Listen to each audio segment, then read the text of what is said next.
আমরা শিশুদের জন্য তাদের মেধা বিকাশের একটি বাংলাদেশ গড়তে চাই। তরুণ তরুণী যুবক যুবতীদের জন্য আগামীর স্বপ্ন বাস্তবায়নের হাত হিসাবে তাদেরকে গড়ে তুলতে চাই।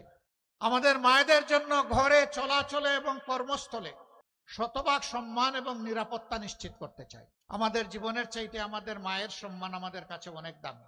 ইনশাআল্লাহ আমাদের সকল মেধা যোগ্যতা দিয়ে মায়েদের সম্মানকে আমরা নিশ্চিত করব ইনশাআল্লাহ। তারা দেশ গড়ার কাজে সমান তালে যোগ্যতা এবং প্রয়োজন মোতাবেক তারাও আমাদের সাথে অবদান রাখবে। তারা আমাদের কৃষিক্ষেত্রে কাজ করেন না, তারা বাড়ির আশেপাশে বাগান লাগান না, তারা স্কুলের শিক্ষকতা করেন না, তারা সেনাবাহিনীতে চাকরি করছেন না। রাসূল করিম সাল্লাল্লাহু আলাইহি সাল্লাম তার জমানায় আমাদের মাদেরকে নিয়ে যেতেন যুদ্ধের ময়দানে যোদ্ধা হিসাবে। যুদ্ধের চাইতে কঠিন কোনো কাজ আছে? যদি যুদ্ধে মাদেরকে আল্লাহ রসুল সামিল করে থাকেন তাহলে রাষ্ট্রের সকল কাজে তারা শরীক থাকবেন ইনশাআল্লাহ।